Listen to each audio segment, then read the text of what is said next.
2024년 2월 27일 이정훈입니다.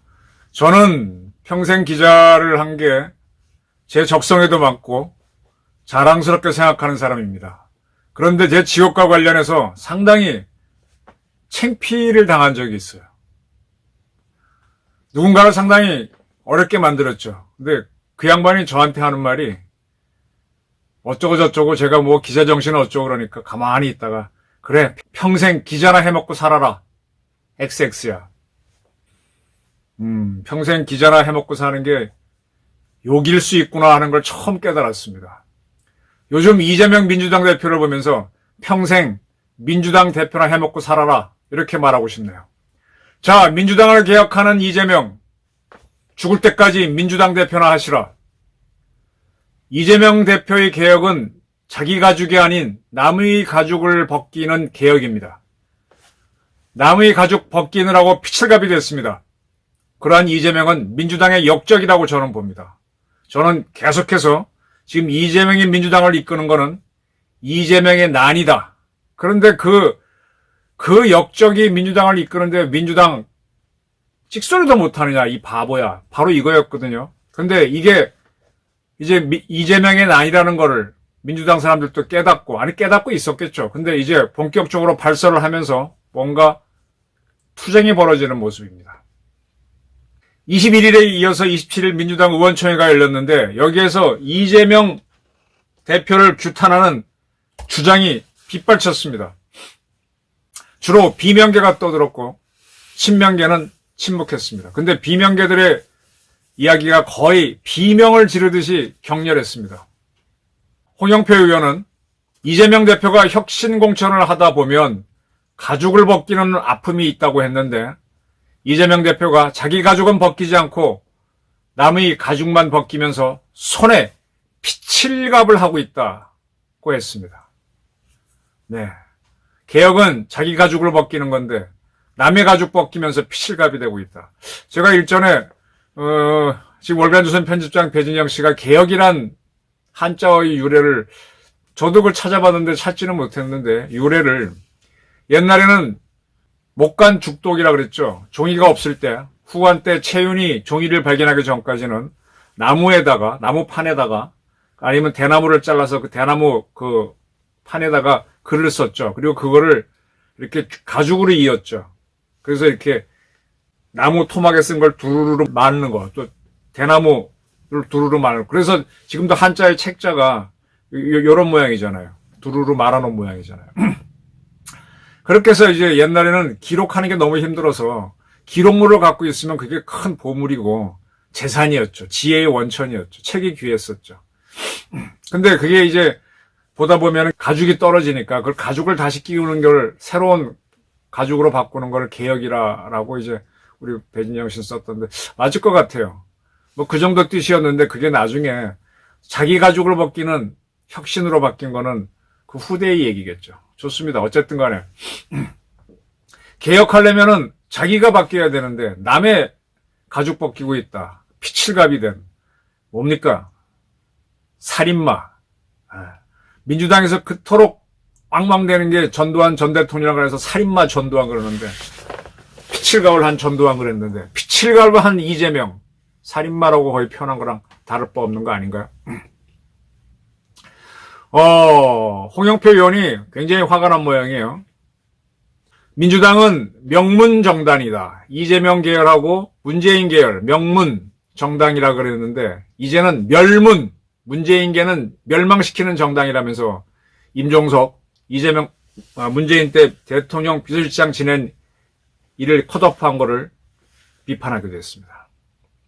이렇게 이제 홍영표 의원이 열을 내니까 홍익표 원내대표가 올라와서 표현을 좀 절제해라 그랬습니다. 예, 피칠갑, 살인마란 얘기죠. 멸문, 예, 이런 단어 쓰니까 자제해라 그랬더니 홍영표 의원은 바람 맞추고 내려갈 때 절제? 웃기고 있네. 이런 반응을 보였죠. 네, 굉장히 격앙되고 있습니다. 홍영표 의원은 기자들을 만나서도 이번 선거는 윤석열 정부를 심판하는 거가 목표가 돼야 되는데 지금 자기 정당 사당화 완성을 하기 위해서 이재명은 뛰고 있다고 이야기했습니다.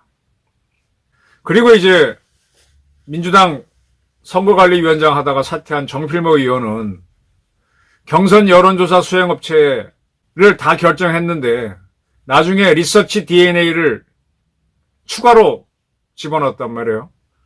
이것 때문에 이게 공정한 거냐. 왜냐하면 공정한 어떤 룰에 따라 선정을 끝냈는데 추가로 그 과정 없이 집어넣으면 이상하잖아요. 이에 대해서 정필모 의원은 누군가가 전화로 해당 분과위원한테 지시해서 끼워 넣었는데 누구의 지시인지 밝힐 수는 없다고 하더라. 누가 해당 분과위원한테 전화를 했을까요? 나한테도 말할 수 없다고 하는 그가 누굴까요? 이재명이겠죠. 이재명 측근이거나. 야, 이러면 이거 완전 사당이지. 왜 정필모 의원은 나도 허위 보고를 받고 속았다. 네, 이 정도 얘기하는 거는 정필모 씨도 이재명이 민주당에서 살아남아서는 안 되고 살아남지 못할 거다라고 봤기 때문에 칼을 뽑은 거죠. 그리고 그가 사퇴할 때 건강상 이유라고 한 거는 그냥 핑계였다. 당에 누를 끼치지 않으려 한 거지만 진짜는 나도 속았다. 네. 이 공천 실무를 맡고 있는 조정식 사무총장 이렇게 얘기했습니다. 총선 준비 과정에서 다양한 형태로 여론조사를 돌린 것은 맞다. 추가로 여론조사 기간을 넣어갖고 여러 가지로 실험을 했구나. 일부 지역에서 현역 의원을 배제하고 여론조사를 돌린 것에 대해서 유감을 표명한다. 진짜로 이렇게 했구나. 그럼 이렇게 본인도 살아야죠. 부정을 했다가는 나중에 왜 이렇게 했냐 그러면은 누군가가 전화를 해서 그렇다라고 하겠죠. 누군가가 누굴까요? 지금 김병기 수석 사무부총장에 대해서는 이수진 의원이 아주 막 결사적으로 공격을 했었죠. 그래서 조정식 사무총장, 김병기 수석 사무부총장 사퇴하라 얘기도 막 터져나오고 있습니다. 그 후에 전해철, 전해철 씨, 송갑석, 윤영찬 등이 나와서 줄줄이 성토를 했습니다. 이재명은 이 의총에 앉아서 별다른 발언을 하지 않고 듣기만 하고 나갔습니다. 나오는 길에 이제 기자들을 만나니까 기자들 앞에 우리 의원님들께서 여러 가지 의견을 주셨는데 당무에 참고하겠다. 그리고 고민정 의원이 사퇴했는데 어떻게 생각하시냐? 임종석 컷오프한 거는 뭐냐라고 우리가 답을 하지 않고 그냥 갔죠. 이재명 씨가 굉장히 용감한 것 같잖아요. 옛날 계양을에 출마했을 때 보궐선거에 한 시민이 계양이 호구냐 하고 했을 때 이렇게 담대한 것 같지만 수가 없는 사람이죠. 재치도 없죠. 사실은 겁쟁이죠. 겁이 많은 사람들이 의외로 잔인합니다. 이재명의 난을 어떻게 잡아야 될지 저거를 민주당이 지금 속아서 저렇게 끌려가는데 저는 보기에는 북한의 김정은이도 겁쟁이로 보거든요. 잡을 수 있는데 못 잡고 있잖아요. 그러니까 자꾸 저게 더 방방 뜨는데 바로 이 앞선 방송에서 내가 제목을 Think the Unthinkable 이런 제목으로 지금 민주당이 이렇게 내분에 빠진 것처럼 요 민주당이 왜 내분에 빠졌느냐 요걸 잘 봐서 북한의 조선노동당 김정은이도 지금 지 멋대로 사당화돼 있잖아요. 이걸 분란을 일으키는 거를 국가정보원이 좀 해봐라 공작을 해봐라 그랬는데 북한의 조선노동당 잡으면서 이 더불어민주당은 스스로 와야 되도록 그래야 대한민국에 숨어있는 좌파들이 좀 어느 정도 숨이 죽죠. 이걸 동시에 좀 했으면 좋겠습니다. 오마이뉴스에서 흥미로운 기사를 지난 2월 23일 날 실었습니다. 지난 총선, 21대 총선에서 민주당이 180석을 얻을 것이다 라고 예측했던 엄경영 시대정신연구소 소장을 인터뷰했습니다. 그래서 지난 축구 월드컵 때 문어가 이렇게 탁 찝는 나라가 승리를 해서 문어가 더 정확하다 그랬는데 이 엄경영 씨는 지난 21대 총선을 그때 이제 민주당이 180석을 얻었죠. 정확하게 맞춰서 엄문어란 별명을 얻었습니다.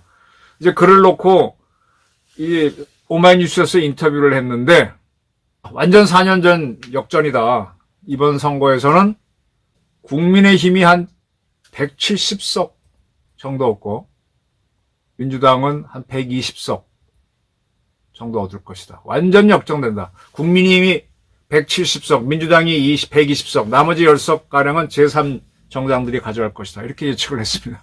이런 예측을 하더라도 이 엄경영 씨는 제가 알기로는 조금 좌파 쪽으로 알고 있는데, 이런 엄경영 씨를 인터뷰에서 오마이뉴스에 실는 것 자체가 지금 옛날 같으면 절대로 안 하죠. 이 좌파 언론에서도 이재명은 지금 안 된다라는 걸 인식이 있기 때문에 이걸 던지는 거죠.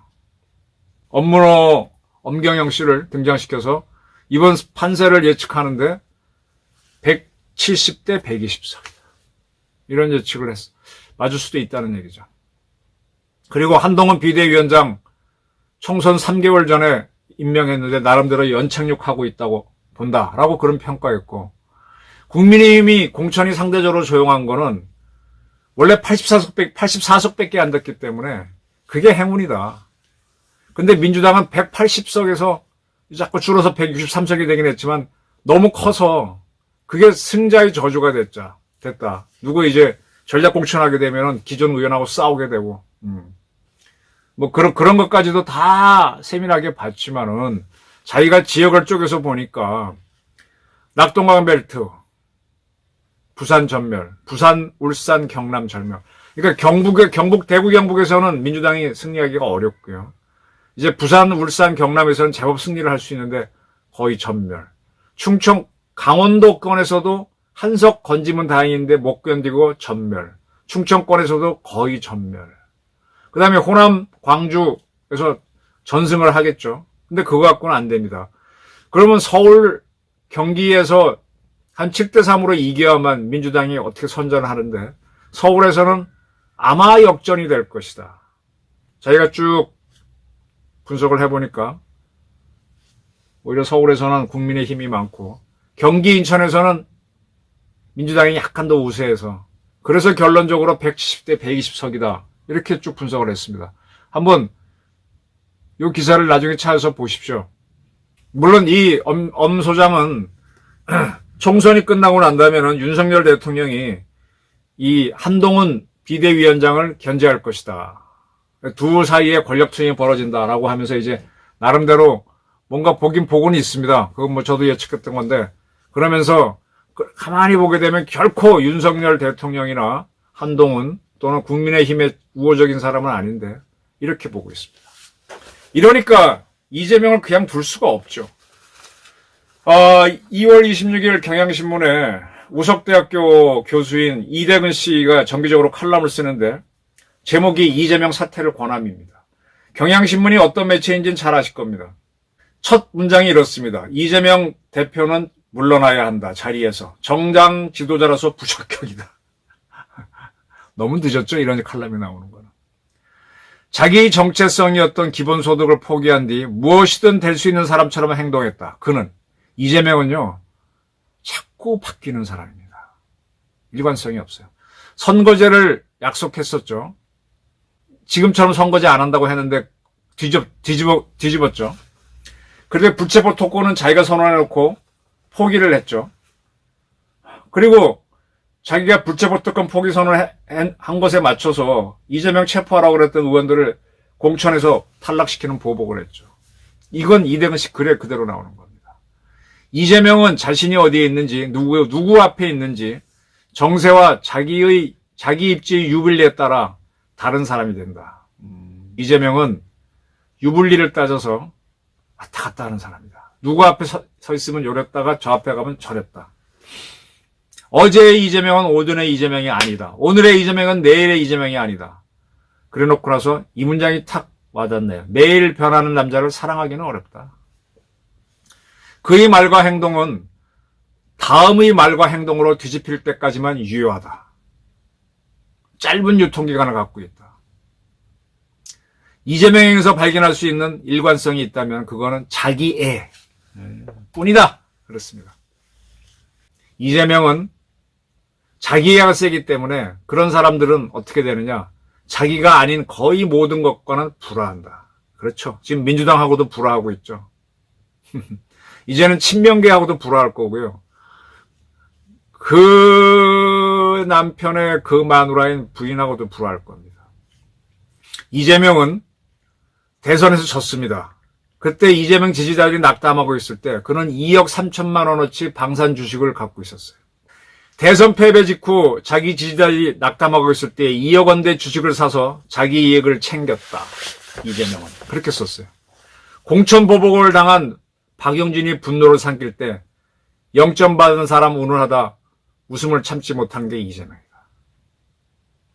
해당 행위자는 친명이라는 이유로 끌어안고 득표력 있는 당자산은 비명이라는 이유로 내쳤다. 이런 글이 나왔어요. 이대건 교수가. 그래서 현재 민주당은 당 밖에서는 한동훈이, 당 안에서는 이재명이 민주당을 쪼아대고 있다. 왜 당 밖에서는 한동훈이, 당 안에서는 이재명이 한이 합작으로 당 안팎을 쪼아대는 현상이 나타날까 이렇게 썼습니다. 이재명은 잠정적 당권 또는 대권 주자가 제거되는 것만 본다. 그에게 있어서 공천은 미리 보는 차기 당권 투쟁이자 잠재적 대권 경쟁이기 때문에 그거 제거하느라고 정신이 없다. 지금 이런 위기 상황에서 이재명을 병원해 주는 거는 시스템 공천인데 이 시스템이 정상이라면 일어날 수 없는 일들이 너무 많이 일어나고 있다. 그렇다면 시스템이 망가졌다. 아니면 이재명 대표가 망가졌거나 아니면 둘 다 망가져 있다라고 했습니다. 그러면서 이재명의 이익과 당의 이익이 충돌한다. 둘을 분리해야 된다. 이재명은 문제 자체이지 해결책이 아니다. 이미 물 건너갔다고 체념하고 아무도 기대하지 않았던 그 일이 일어나야 한다. 이게 뭔가요? 이재명을 치라는 거죠. 이재명의 난을. 네. 지금 이렇게 세상이 돌아갑니다. 제가 이재명의 난이라는 단어를 쓸 때는 조금 도발적이었는데 이재명의 난이 맞습니다. 개혁하는 이재명 죽을 때까지 당대표나 해라 민주당. 네. 이걸 그한테 해주십시오. 제가 옛날에 평생 기자나 해먹고 살아라 소리 들었으니까. 이재명의 난 유심히 보시기 바랍니다. 감사합니다.